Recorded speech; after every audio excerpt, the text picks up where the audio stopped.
Hello everyone, मी नम्रता तुमचं माझ्या YouTube चॅनलमध्ये स्वागत करते। तर आज मी तुमच्यासाठी पुरणपोळी कशी बनवायची ह्याची रेसिपी घेऊन आली आहे। तुम्हाला जर पुरणपोळी आवडत असेल तर तुम्ही हा व्हिडिओ शेवटपर्यंत नक्की बघा आणि मला कमेंट सेक्शनमध्ये सांगा की तुम्हाला पुरणपोळी आवडते का आणि कोणत्या कोणत्या ओकेजनला तुम्ही बनवताय हे पण मला कमेंट सेक्शनमध्ये सांगा। तर पुरणपोळी बनवण्यासाठी मी इथे 2 कप चण्याची डाळ घेतलेली आहे, म्हणजेच आपली हरभरा डाळ घ्यायची आहे।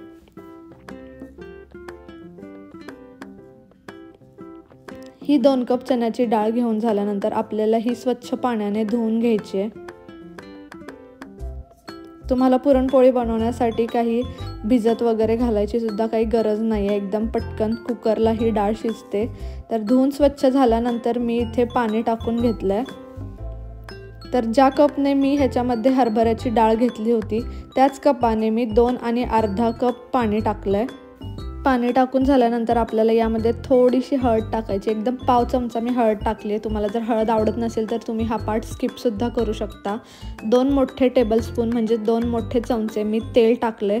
तेल टाकल्यामुळे आपली जी चण्याची डाळ आहे ती छान मऊ शिजते। आणि मी गॅस चालू करून 20 मिनिटं 6 शिट्ट्या होईपर्यंत मीडियम गॅसवर छान डाळ शिजवून घेतली।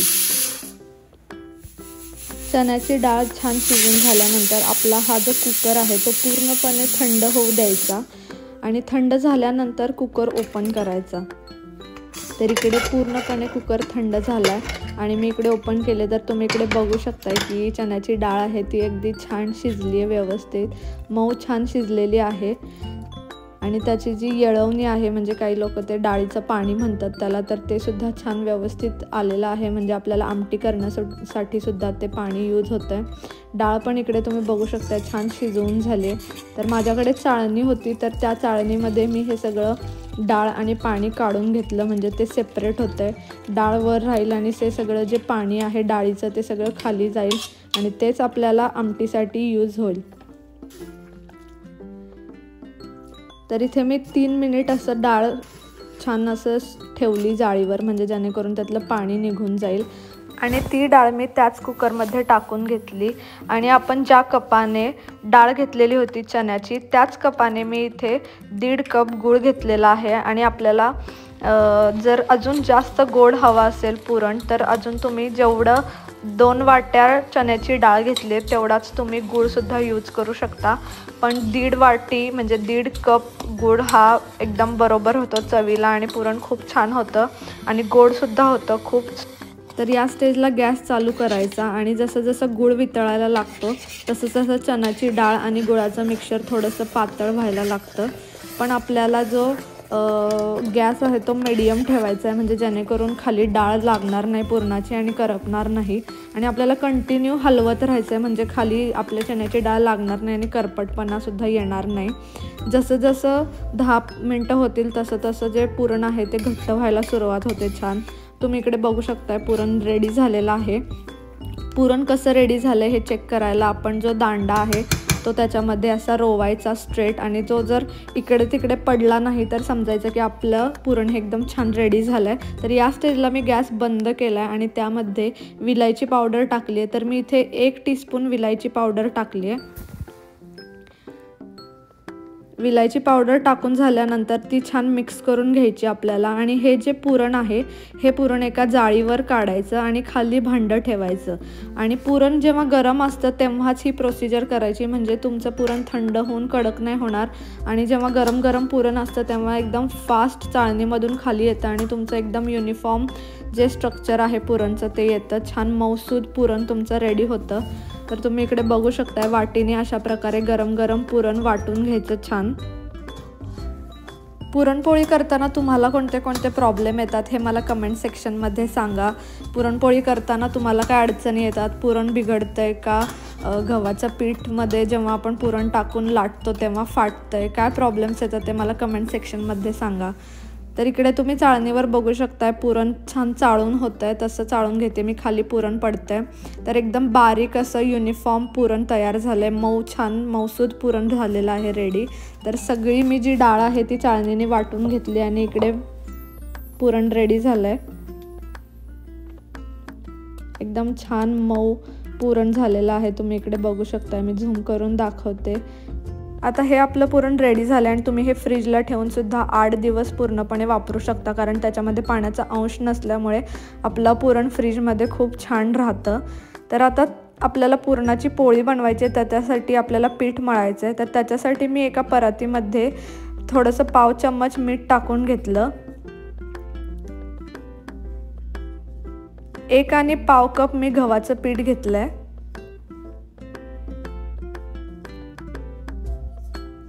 गव्हाचं पीठ घेऊन झाल्यानंतर त्यामध्ये पाणी टाकायचं. 1 आणि पाव कप गव्हाच्या पिठाला मला पाऊण वाटी पाणी लागलं. पाणी टाकून हे पीठ छान मऊसूद मळून घ्यायचं आहे. काही लोक चाळणीने सुद्धा गाळून घेतात, पण तुमचं जर पीठ मऊ असेल, छान बारीक असेल पीठ, तर चाळणीची सुद्धा गरज नाही आहे. असं मळलं तरी तुमच्या पुरणपोळ्या खूप सुंदर आणि छान मऊ होतात आणि फुगतात सुद्धा चांगल्या. पीठ छान मळून झाल्यानंतर आपल्याला त्याच्यामध्ये 1 मोठा चमचा तेल टाकायचं आहे. तर मी इथे 1 टेबलस्पून तेल टाकलं आहे. तेल टाकून परत मी ह्याला छान मऊ मळून घेतलं.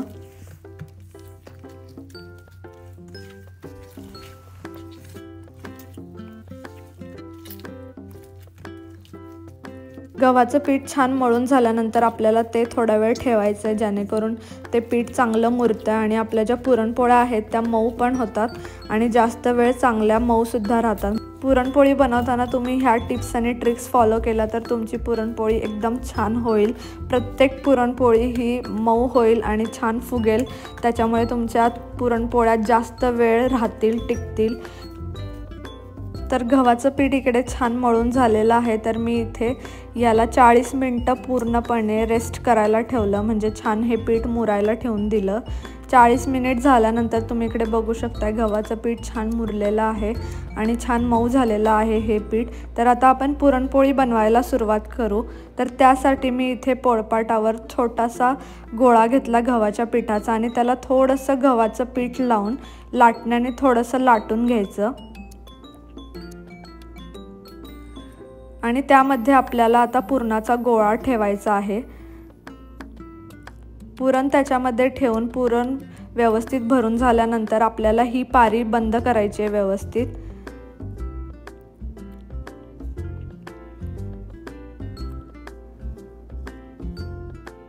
पुरण छान भरून झाल्यानंतर आपल्याला दोन्ही हातांनी हे थोडंसं पुरण सगळीकडे पसरवून घ्यायचं, म्हणजे जेणेकरून पुरण आहे ते पूर्णपणे काठोकाठ सगळीकडे लाटताना सगळीकडे पसरतं आणि असं नाही होत की पुरण एका साईडला गेलं आहे आणि दुसऱ्या साईडलाच फक्त चपाती लाटत, म्हणजे थोडेसे कडेला तसंच राहिलं आहे. तर असं काही होणार नाही त्यामुळे तुम्ही असं थोडंसं पुरण सगळीकडे पसरवून घ्यायचं कडेपर्यंत, म्हणजे तुमची पुरणपोळी हे जे पुरण आहे पूर्ण पुरणपोळी भर असं छान पसरतं आणि टेस्टला व्यवस्थित तुम्हाला पुरणपोळी खाताना लागते की सगळीकडे असं पुरण आहे पुरणपोळीमध्ये. तर थोडंसं परत गव्हाचं पीठ लावून मी इथे पुरणपोळी छान लाटून घेतली आहे. छान तुम्हाला एकसारखी पुरणपोळी लाटून घ्यायची आहे, पातळ ठेवायची पुरणपोळी, असं काही नाही खूप जाड पुरणपोळी करायची आहे. आणि तुमचं पुरण आणि गव्हाचं पीठ हे एकदम छान झाल्यामुळे तुम्ही इकडे बघू शकताय कोणतीही पुरणपोळी फाटत नाही आहे. तुमचं पुरण आणि गव्हाचं पीठ एकदम छान व्यवस्थित झाल्यामुळे तुमची पुरणपोळी अजिबात कुठेही फाटणार नाही लाटताना. तर तुम्ही इकडे बघू शकताय पुरणपोळी लाटून छान रेडी झालेली आहे. आणि दुसरीकडे मी तवा गरम करून घेतला. तव्यामध्ये थोडंसं तेल टाकायचं. थोडंसं तेल टाकून झाल्यानंतर आपल्याला त्यामध्ये पुरणपोळी टाकायची आहे.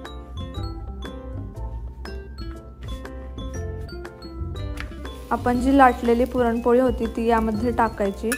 गॅस मोठाच ठेवायचा पुरणपोळी भाजताना, कारण जर तुम्ही गॅस मिडियम ठेवला तर मग ती स्लो भाजल्या जाते आणि पुरणपोळी थोडी कडक होण्याची शक्यता असते. त्यामुळे गॅस मोठा ठेवायचा.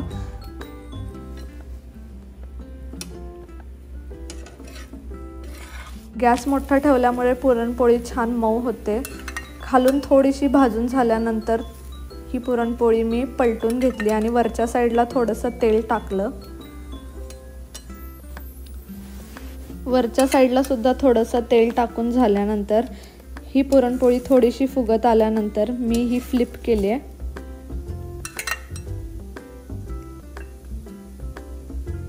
तुम्ही इकडे बघू शकता थोडीशी पुरणपोळी फुगायला लागलेली, तेव्हा टर्न केली. खालून थोडीशी पुरणपोळी भाजून झाली तर तुम्ही इकडे बघू शकताय गॅस मोठा आहे आणि तुमची ही पुरणपोळी एकदम छान फुगलेली आहे। मी तुम्हाला थोडंसं जवळून दाखवते। पुरणपोळी एकदम छान फुगली आहे। तर ही फुगलेली पुरणपोळी मी परत दुसऱ्या साइडून थोडीशी भाजून घेतली।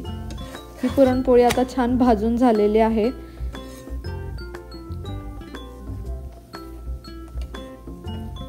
खूप छान पुरणपोळी फुगली आहे, तुम्ही बघू शकताय।